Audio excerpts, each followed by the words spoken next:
Bonjour à toutes et à tous, je suis ravie de vous retrouver pour ce podcast Experte à la Une, un podcast dans lequel je reçois des femmes avec des parcours impressionnants, inspirants, passionnants.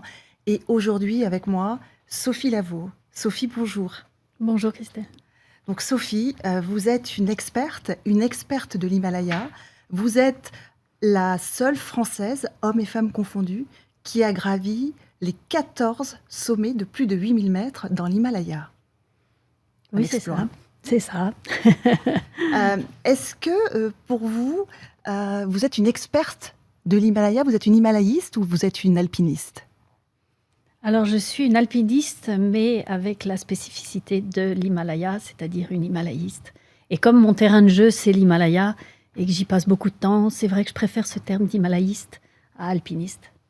Alors moi, j'ai envie de vous connaître un petit peu plus, puisqu'on ne se connaît pas. Sophie, moi, je vous ai découverte à travers vos exploits, à travers ces montagnes. Vous avez grandi en Suisse, mais vous avez une triple nationalité. Alors c'est vrai qu'on aime dire que voilà, vous êtes la seule Française, mais en fait, à avoir franchi ces sommets, mais vous êtes aussi la seule Canadienne, peut-être pas la seule Suissesse, mais vous avez 3 nationalités. Oui, en fait, bon, l'origine de la famille est française, mais mes parents... mon père a immigré au Canada. Maman était hôtesse de l'air à Air France à l'époque et ils se sont rencontrés là-bas, mariés là-bas, naturalisés. Et donc, ça, c'est le passeport canadien. Et quand ils sont rentrés en Europe, ils sont venus en Suisse. Et donc, avec mon frère, on est né en Suisse, d'où le 3e passeport. Mais vous avez envie de dire aujourd'hui que vous êtes française ou plutôt suisse? Votre cœur balance de quel côté? Il paraît que j'ai l'accent suisse, donc je vais dire que je suis suisse, mais là, c'est vrai que l'origine de la famille est quand même française et les racines sont françaises. Mais quand je suis en Suisse, je suis suisse. Quand je suis en France, je suis française. Et au Canada, la même chose. Donc, c'est pas quelque chose auquel ça ne porte pas beaucoup d'importance finalement. Alors, quand vous étiez petite, votre cœur était partagé entre la Suisse et Chamonix. C'est comme ça que vous avez découvert un peu la neige, le ski, la montagne, avec cet ancrage à Chamonix? Alors, mon papa a fait les chasseurs alpins à l'époque et il a toujours été fasciné par la montagne et l'univers de la neige, sans être alpiniste. Et c'est vrai que quand on est revenu dans la région, on avait un appartement dans la vallée de Chamonix. Et c'est ce qui nous a permis de mettre des skis très tôt. J'ai commencé à skier, je pense, à 3 ans et demi, en même temps qu'à marcher. Et donc, on a fait beaucoup de randonnées, de voyages et autres, mais de nouveau sans aller dans cet univers un peu particulier des glaciers où on a obligé à mettre des crampons, piolets, etc. Donc ça, c'est venu bien plus tard. Alors, c'est venu plus tard parce que quand vous étiez petite, vous vouliez devenir une danseuse étoile. Rien à voir avec la montagne, quoique peut-être retrouver la rigueur ensuite qu'on peut trouver dans la danse classique et qu'on va retrouver dans la montagne, mais vous vouliez devenir une danseuse étoile. Oui, ça a été ma passion. Maman m'a inscrite à un cours de danse. Quand on a quitté la Suisse, on est parti en Italie. Et là, j'ai découvert effectivement l'univers de la danse classique et ça a été mon moteur de vie de toute mon enfance jusqu'à l'adolescence. Et encore, donc j'ai fait en gros 15 ans de danse classique à un niveau pratiquement professionnel et j'ai eu un gros problème de dos avec aussi la péritonite et donc qui a fait que j'ai dû interrompre juste l'année où j'aurais dû passer les auditions. Et dans une potentielle carrière comme ça, c'était l'année charnière où il fallait juste pas s'arrêter. Et j'ai dû arrêter une année. Et quand je suis revenue dans le circuit, j'avais tellement perdu que j'ai pas été acceptée pour les auditions. Donc le monde s'est un petit peu écroulé là pendant quelques temps. Et puis mon père m'avait toujours dit que il voulait pas que j'arrête l'école. Parce que moi, je voulais partir, arrêter l'école, faire de la danse et tout. Et il a eu raison, parce que comme ça m'a permis de passer le bac et de continuer mes études et de passer à autre chose. Vous avez commencé tardivement par rapport à d'autres personnes qui se lancent dans l'alpinisme. Vous avez commencé à l'âge à peu près de 35-36 ans, je crois. C'est ça à peu près. Je sais plus, je compte pas trop les années, mais ça doit être ça, oui. Il y a eu une Ouais. bascule, c'est-à-dire entre le monde du travail et puis tout à coup, vous vous êtes dit, ce que je veux faire, je veux changer complètement de vie. Il y a eu un changement de vie qui s'est opéré quelque part parce que vous avez arrêté de bosser. Oui, alors ça, c'est bien après quand même.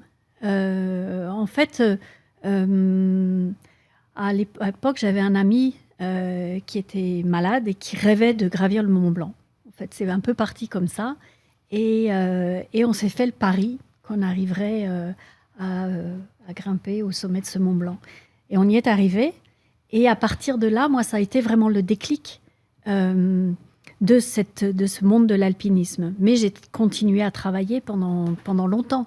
Et j'ai commencé à progresser en alpinisme. Je suis allée voir un ami qui était à Chamonix, qui était guide, et je lui ai dit « Apprends-moi l'alpinisme ».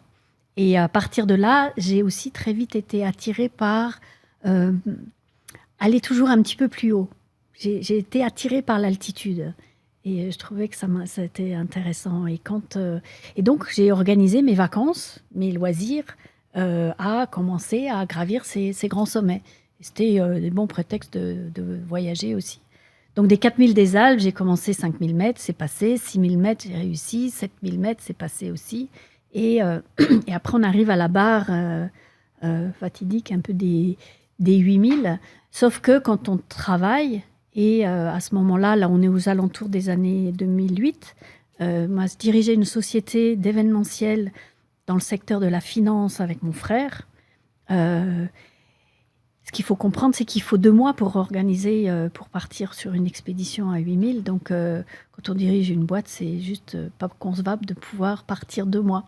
Donc j'ai dû attendre avant de pouvoir envisager de passer la barre des 8000 mètres.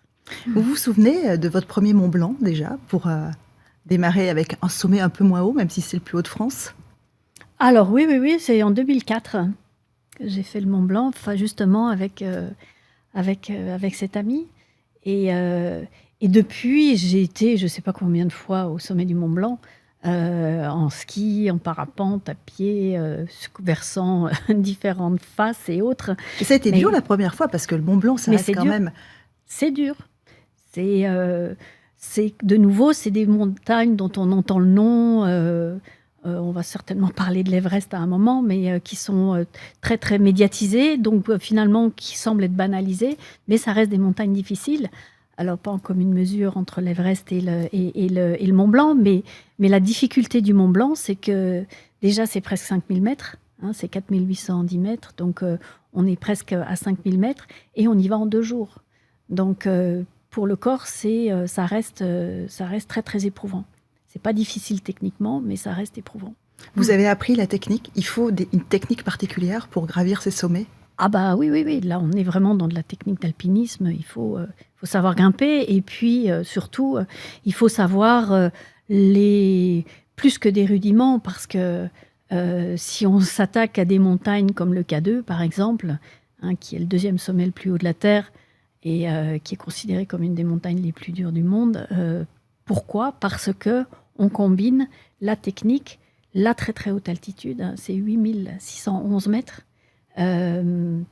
Et donc, il faut avoir toute cette technique de désescalade. Et on est en plus encombré avec tout notre équipement de très haute altitude, avec les grosses moufles, etc. Donc, si vous ne savez pas faire un rappel de ce genre de choses, ça va probablement vous mettre en danger.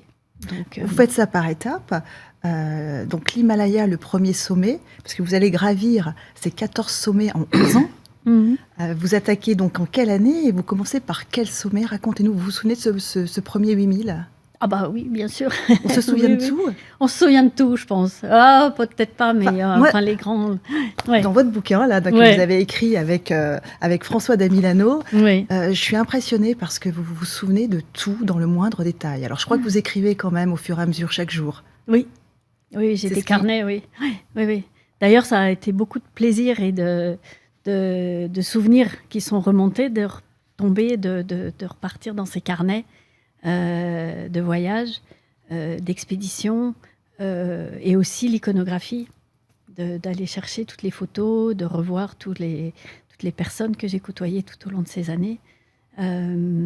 Mais le premier 8000, donc, si je reviens à 2008, la crise économique de 2008, moi j'ai envie de dire merci la crise, parce que grâce à la crise, on a fermé l'entreprise. C'est ce que j'allais vous dire, les subprimes. Donc Ouais, du coup, là, la finance, la finance, ça s'est tout écroulé. Tout s'est écroulé. Et c'est très bien. Ça vous a permis de faire la bascule, peut-être? Ça m'a donné du temps. Et ça m'a donné ces fameux 2 mois devant moi, en tout cas une espèce de page blanche. On est en 2012, hein, on a quand même tenu encore quelques années, mais on a décidé de fermer l'entreprise avec mon frère.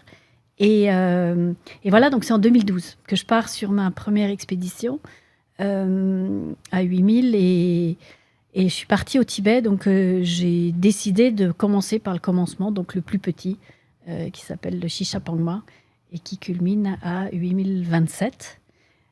Sauf que je ne connaissais pas grand-chose encore à l'époque de cet univers très, très spécifique des 8000. Et donc, je me suis inscrite dans une expédition guidée avec un guide de haute montagne. Et c'est comme vous vous inscrivez. Et alors, évidemment, il y a des prérequis hein, pour partir. Mais on a été donc au sommet de ce Shishapangma. Et j'ai enchaîné ensuite avec un deuxième. Donc, dans la même saison, j'en ai fait 2. Donc, j'ai réussi le sommet du Choyu. Sauf que quelques temps après, on m'a dit, mais ton Shishapangma, il n'est pas valable parce que tu as été au sommet central. Tu n'as pas été au vrai sommet. Et en fait, j'ai découvert dans ce grand monde de l'himalayisme et de ces immenses montagnes, que chaque montagne est à peu près elle-même une chaîne de montagnes en elle-même, et que les expéditions guidées vont à ce sommet central qui est beaucoup plus accessible et beaucoup moins dangereux que le vrai sommet. Et le vrai sommet, j'ai attendu 2023 pour y retourner, pour aller cocher le vrai sommet qui est un autre itinéraire et qui est une ascension beaucoup plus engagée. Donc voilà, ça c'était mes débuts. Vous aviez de l'appréhension quand vous vous êtes dit, moi, allez, j'attaque un 8000, on a de l'appréhension, on arrive, on est... mais il faut en avoir. Il faut en avoir. C'est pas anodin d'aller là-haut. Le surnom quand même du 8000, c'est la zone de mort. Donc, c'est pas des ascensions innocentes. Donc, il faut quand même être conscient de savoir où on met les pieds. Et puis, de savoir si on en a la capacité. Donc, quand je suis redescendue de cette expédition, pour moi, c'était à peu près réglé. Je me suis dit, j'ai été à 8000 mètres, donc j'ai fini mon parcours, j'ai envie de dire, de haute altitude. Et puis, finalement, en redescendant, ça a commencé encore à me tricoter un petit peu dans la tête parce que je me suis rendu compte qu'il me manquait quand même, si j'étais dans ce voyage de quête d'altitude, il me manquait la marche ultime. Donc j'ai très vite eu envie d'aller gravir l'Everest. Pour vous, la marche ultime, c'était l'Everest. C'était pas forcément les 14 sommets. Non, c'était pas. C'est vraiment tout est venu au fur et à mesure. Le sommet. Il n'y avait rien d'anticiper vraiment. Donc je me suis mis en tête que j'allais gravir l'Everest. Et donc c'est là où je fais appel au premier sponsor parce que l'Everest c'est quand même assez onéreux. Et je pars à l'Everest sur le versant tibétain, donc côté chinois. Donc la face nord en 2014, que je réussis. En une seule fois? La première fois, accompagné de François Damilano. Il avait sa caméra. Oui, parce que François Damilano, avec qui vous avez rédigé ce livre, oui. Il est donc réalisateur, il est également guide de haute montagne, alpiniste, et il vous a accompagné sur plusieurs expéditions. Écrivain, enfin il a beaucoup de casquettes. Oui. Et je rencontre François sur les pentes du Shishapangma, donc du tout premier, où lui guidait une expédition française. Et moi, comme j'étais avec des Suisses, mais j'étais essentiellement avec des Suisses allemands, de temps en temps j'allais voir les Français, je disais parlez-moi français, j'en ai assez de parler allemand. Et c'est comme ça que j'ai rencontré François. Et il m'a dit, quand tu redescends de ton expé, parce qu'eux n'ont pas réussi, viens me voir à Chamonix. Et puis on a sympathisé comme ça. Et quand je lui ai annoncé que je partais à l'Everest, il m'a dit, mais je veux venir avec toi, je veux faire un film. Et quand vous avez François Damilano qui vous propose de venir faire un film, on dit oui, sans hésiter. Et donc, c'est le premier film qu'on a fait ensemble. En tout, on en a fait 3. J'ai fait également un film avec la RTS en Suisse sur un portrait sur mon expédition au Daoulagiri, qui est la montagne où je suis retombée le plus de fois quand même. Je suis allée 4 fois sur cette montagne. Parce que vous n'aviez pas réussi le sommet? Ouais. Et donc, c'est un jeu de patience quand même, et de persévérance et de résilience. Et là aussi, ça a été... il y avait 2 caméras, comme sur le Nanga Parbat. Il y a 2 caméras aussi. Ça rajoute une difficulté quand même. Sur ce sommet-là, je crois que vous n'avez pas réussi à le faire sur une expédition en raison de l'état de santé de votre maman. C'est ça ou je me trompe? Oui, c'est juste, oui. Oui, c'est juste. Comment ça se passe? Puisqu'on est quand même au bout du monde et qu'on doit rentrer très rapidement. Comment vous avez géré la situation? Ah, bah, c'était un pari aussi à prendre ou pas, en fait. Mais effectivement, maman était en fin de vie et j'avais dit à mon frère, t'es cash, tu m'épargnes pas, s'il faut rentrer, je rentre. Et on fait notre rotation d'acclimatation. Et un matin, je me réveille, j'avais le SMS, il faut rentrer. Et là, c'est vrai qu'il y a un moment où on se sent vraiment au bout du monde, quoi. Tellement loin. Et c'est vrai que ces camps de base, ils sont quand même à des lieux, ils sont peu accessibles. Et on prend vraiment conscience de cet isolement et de cette distance qui nous sépare. Et sans hésiter, j'ai appelé un hélicoptère. Ça a été un jeu de timing. Et là aussi, il faut que la météo soit... Un petit jeu contre la montre, oui. Avec des bonnes conditions pour que l'hélicoptère puisse atterrir. Pilote d'hélicoptère, Kamal, que je connais très bien, qui a quand même jonglé au milieu des nuages pour arriver à me récupérer. Mais on a atterri à Pokhara à 17h10 et l'aéroport me fera à 17h. Donc, ils ne nous ont pas laissé faire le fuel pour repartir sur Katmandou. Donc, il y a eu une nuit de passée. Et puis, le lendemain, la météo n'était pas... On a attendu jusqu'à fin de matinée, arrivé à Katmandou. Et j'ai enchaîné directement avec le vol international. Et voilà. Et maman m'attendait. Donc, je pense que c'est une des plus belles décisions que j'ai prises sur ces 11 années d'expédition. Et vous aviez promis à votre maman de l'emmener là-haut? Ouais, exactement. Donc, en lui disant au revoir, je lui ai dit je t'emmènerai au sommet du Daoulagiri. Et le film, d'ailleurs, de cette expédition. Donc, on y va d'abord au printemps 2020. Après, il y a le Covid qui arrive, donc tout ça est un petit peu tout décalé. Et printemps 2021, on se fait justement rattraper par le Covid. Donc, tout le camp de base malade évacué, Katmandou fermé, pas possible de rentrer. Enfin, ça a été très, très compliqué. Et la réalisatrice donc, du film, Lisa Rusli, me convie au mois d'août pour visionner le film. Et la fin du film, je monte dans cet hélicoptère au camp de base, malade, avec mon masque et le Covid et tout. Et je lui dis, non, on ne peut pas finir le film comme ça, c'est pas possible. Je lui dis, laisse-moi un peu de temps. Laisse-moi au moins la saison d'automne pour que je tente et que j'essaye d'y retourner. Et elle a accepté. Et donc, ils ont décalé la fin du montage du film et la sortie. Et je repars au Daoulagiri à l'automne 2021 et j'arrive au sommet. Et donc, le film se termine avec les cendres de ma maman au sommet du Daoulagiri. C'est quand même plus chouette, non? Vous y restez peu de temps finalement sur ces sommets. C'est beaucoup d'efforts pour rester quoi? Allez, 1 minute, parce qu'on ne peut pas y rester là-haut. Comme vous dites, c'est un peu plus d'1 minute. C'est la zone de la mort. Oui, mais ça reste quand même le temps de faire une petite vidéo, le temps de faire des photos. Mais c'est comme dans tous les sommets, sur tous les sommets. Au sommet des montagnes dans les Alpes, on n'y reste pas non plus. C'est vraiment la petite cerise sur le gâteau. Il faut voir la photo, le certificat qu'on a bien atteint le 8000. Alors oui, il faut redescendre. Dès l'instant où on veut cumuler, si on veut faire les 14, aujourd'hui, il faut ramener une preuve du sommet, oui.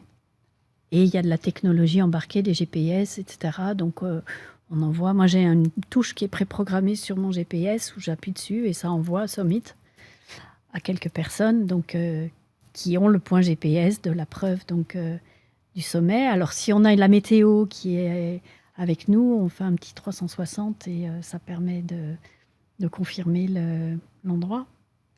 Juin 2023, c'est là que vous terminez donc le 14e sommet. Oui. Là aussi, on doit avoir une appréhension en se disant si on le rate, il va falloir recommencer alors que c'est le grand chelem. On part dans quelles conditions quand on se dit que c'est le dernier?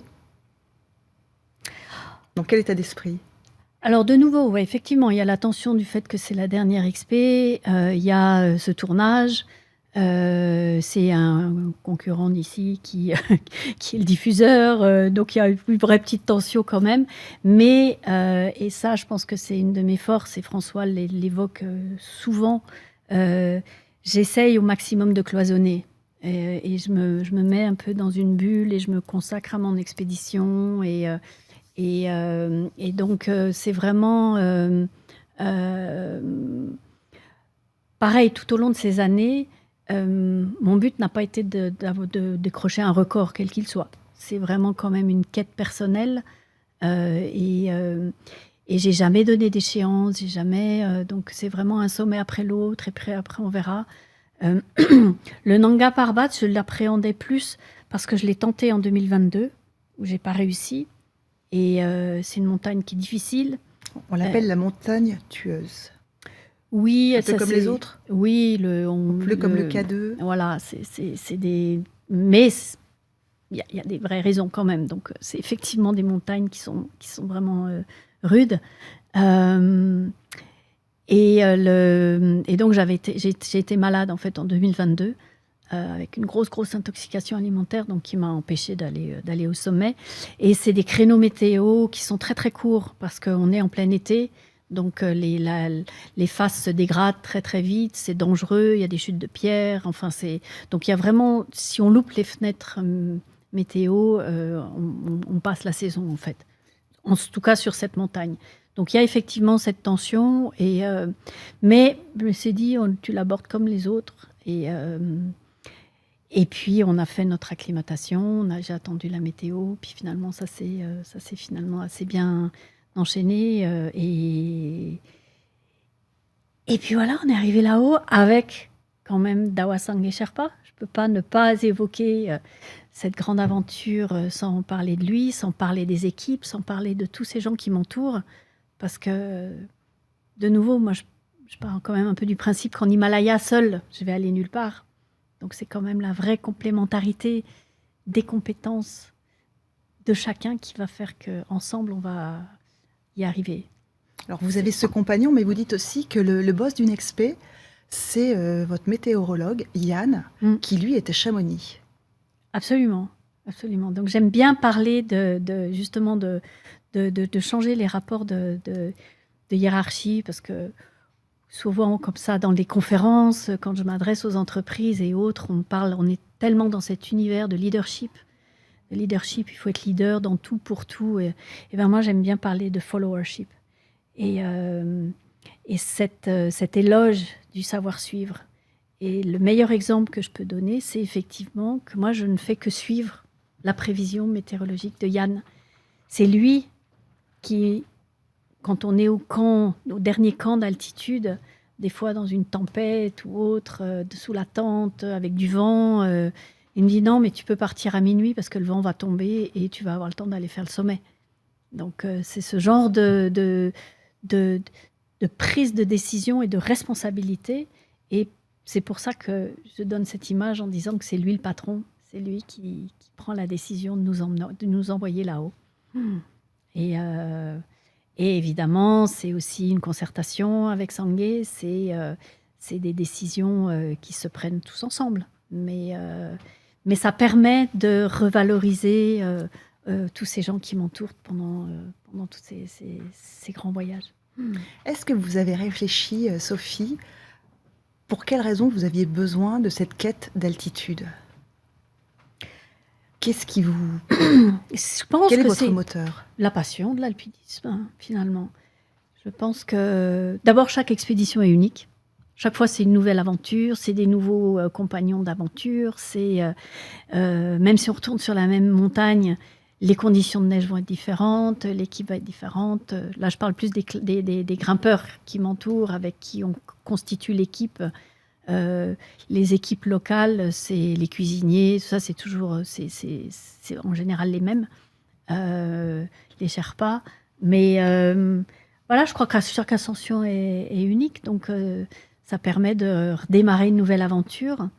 Et de nouveau, il n'y a pas que le sommet. J'y vais pas que pour le sommet. Il y a toute déjà, il y a les marches d'approche, il y a cette vie au camp de base, cette déconnexion avec le temps. J'ai jamais retrouvé ailleurs cette ambiance et cet univers. Là aussi, je parle du temps long. L'éloge de la paresse. Pas de la paresse, l'éloge du temps long. L'éloge de l'attente, l'éloge de la patience. Parce que c'est pas nous qui décidons. Si je me dis, bon, faut que je fasse le sommet le 19 mai parce que j'ai une fête de famille le 23, ça marchera pas.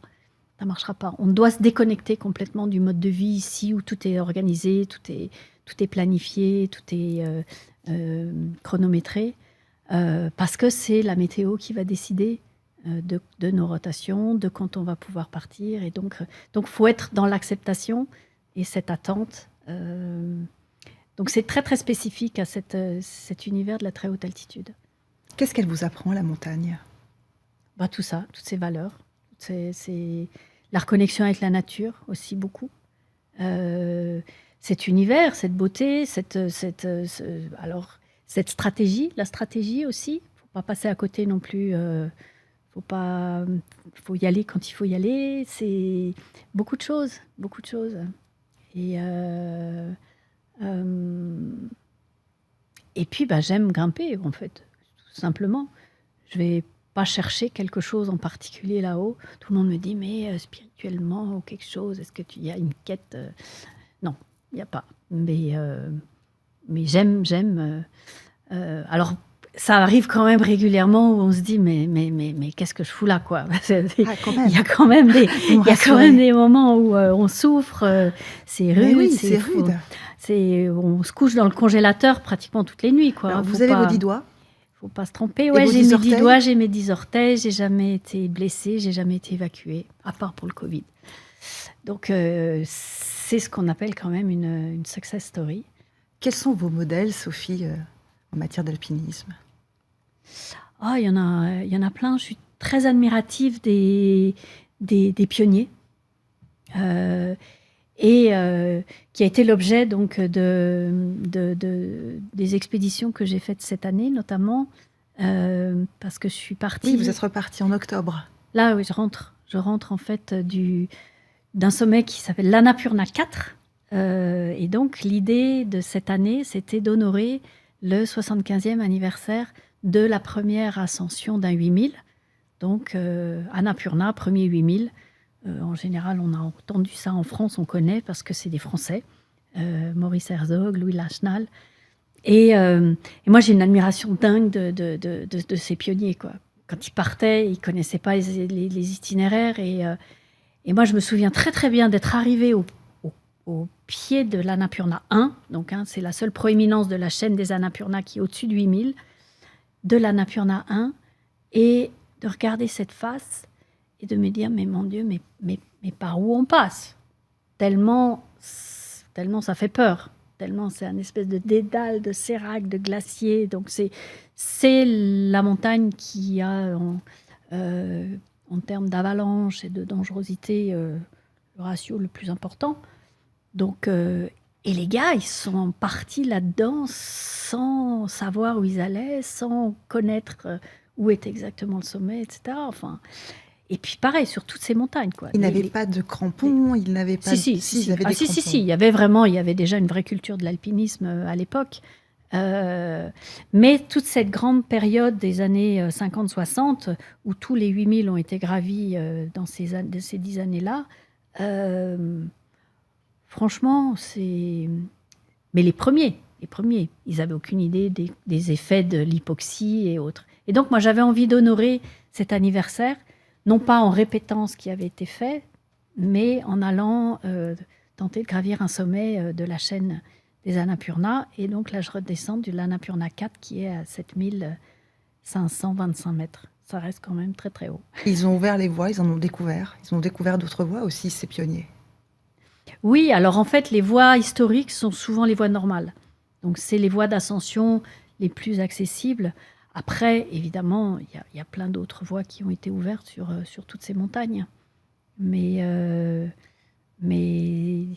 ça m'a permis aussi sur cette Annapurna 4, de rentrer dans un programme qui s'appelle le... Climate Change, non? C'est pas ça?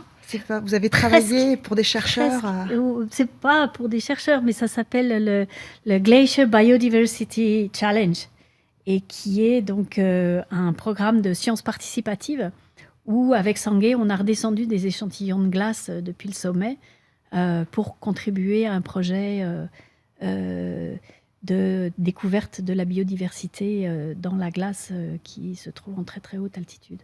Et c'est ce qui va m'emmener aussi sur certains sommets l'année prochaine. Oui, parce que cette montagne, vous la voyez évoluer de quelle manière? Eh ben, Est-ce que vous êtes triste? Oui.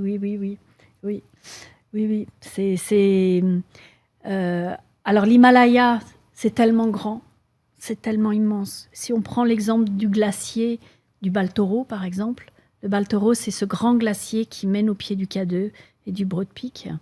C'est un glacier qui fait 65 km. Donc même, ça fait une quinzaine d'années que je vais dans la région.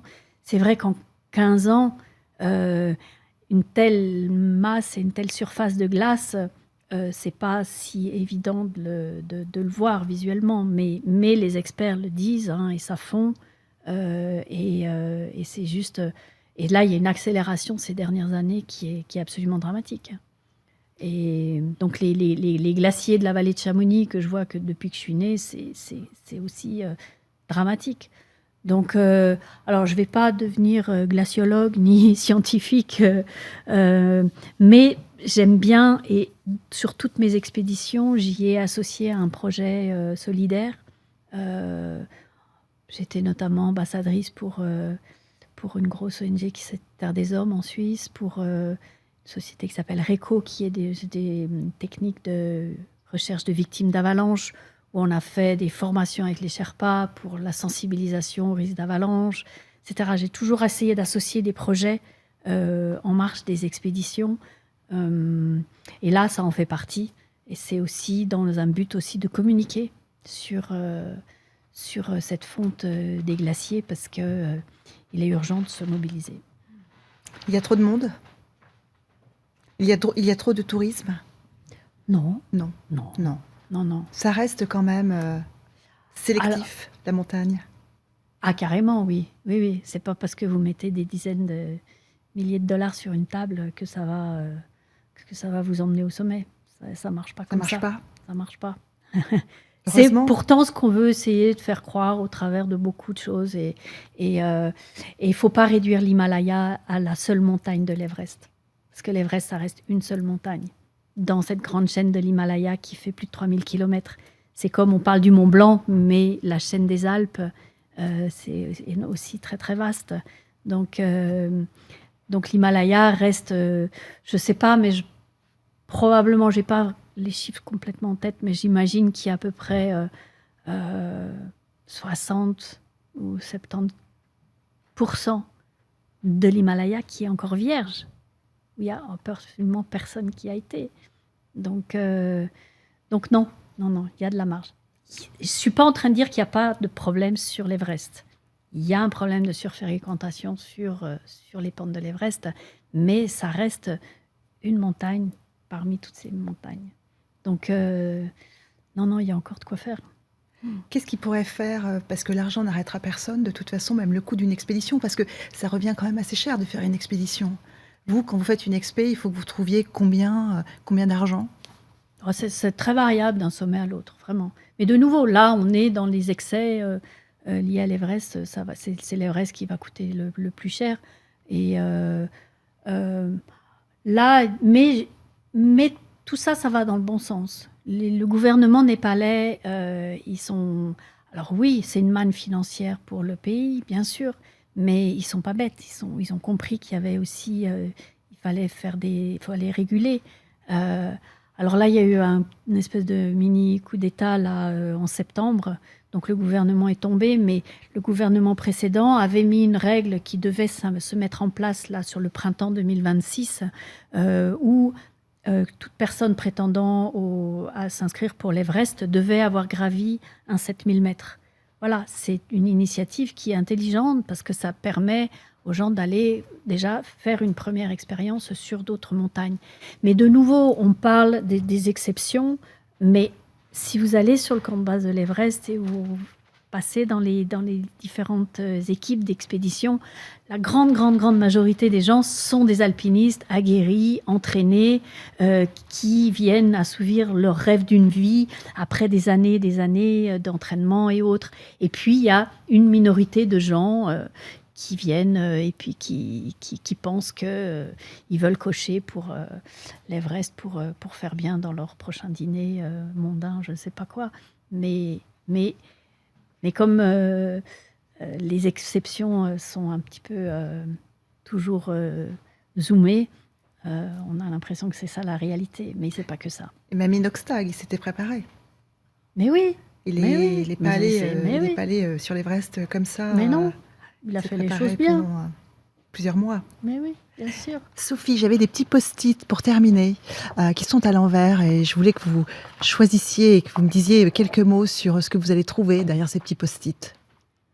Allez-y. J'en prends un ? Ouais. Alors peut-être qu'on en a déjà parlé de celui-là, je crois.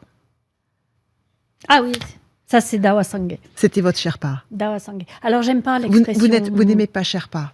Alors non, c'est pas mon Sherpa. C'est pas mon Sherpa, il m'appartient pas. Et puis Sherpa, c'est une ethnie, et il y a le job, Sherpa, et puis l'ethnie aussi, voilà, c'est ça. Voilà. Mais c'est allez, un deuxième. D'altitude, voilà. Qu'est-ce que c'est écrit ? Ah excellent. Alors là, il y a écrit Viagra. Ben oui, Viagra, un peu d'humour. Mais oui, mais j'en ai tout le temps avec moi, absolument. Donc le Viagra, dans le nouveau protocole, enfin ça fait quelques années maintenant, du protocole des gelures. Donc c'est un vasodilatateur, et donc on doit prendre le Viagra, de l'aspirine et de l'oxygène pour redynamiser la circulation du sang et essayer de pousser le sang au maximum dans les canaux pour ouvrir les ponts qui se ferment au fur et à mesure du froid, parce que le corps, lui, va se concentrer sur les organes vitaux et va commencer à délaisser les extrémités au plus vite. Donc toujours du Viagra dans votre poche. Donc il y a toujours une petite pilule bleue qui est pas très loin. Alors, donc j'en ai encore pas, j'en ai jamais utilisé, Dieu merci. Allez, celui-ci, ce sera le dernier. Qu'est-ce que c'est ? Qu'est-ce que c'est ? Devinette, Sophie. Alors, oui, si je pense à 12 000, c'est la totalité exacte. Je crois, oui. Alors, quel est le chiffre qui est indiqué sur ce post-it ? 115 974 mètres. Mais je pense qu'en fait... C'est la totalité de tous les sommets. Donc c'est les 8000, c'est les 14 8000. Sachant que l'Everest, de nouveau, l'Everest reste une montagne difficile, parce que c'est presque 9000 mètres, hein, c'est 8848 mètres, et donc c'est le cumul de ça. Mais si je devais cumuler les rotations, donc les allers-retours... Ça en fait beaucoup plus. Plus les tentatives, comme un Dhaulagiri 4 fois, etc., on est... au-delà de tout ça. On est au-delà de ce chiffre. Et c'est 300 nuits, 3 ans, donc beaucoup plus de 300 nuits sous la tente, dans des camps de base, donc à 5000. Au-dessus de 5000 mètres. Au-dessus de 5000. Oui. Donc, votre vie est partagée entre finalement la Suisse et le Népal. C'est pour ça que quand j'entre à la maison, je suis bien sous la couette. Quand même. Ben oui. Et c'est important de rentrer. Qu'est-ce qu'on peut vous souhaiter, Sophie? Une bonne santé pour continuer à réaliser tous les rêves que j'ai encore dans ma tête. Vous en avez encore beaucoup? J'en ai plein. Je pense qu'il me faudrait 10 vies pour réaliser tout ça. Mais on y va un après l'autre. C'est comme les sommets. C'est un projet après l'autre et puis après on verra. Merci beaucoup, Sophie Lavaux, d'avoir participé à ce podcast Experte à la Une. Je vous demanderai juste de nous écrire un petit mot, puisque vous aimez beaucoup écrire, sur ce petit carnet. Ce sera le carnet des expertes. Et vous allez l'inaugurer avec, je ne sais pas, un mantra, un petit mot. Ouais. Merci beaucoup, Sophie. Merci et namasté, comme on dit au Népal. Merci beaucoup.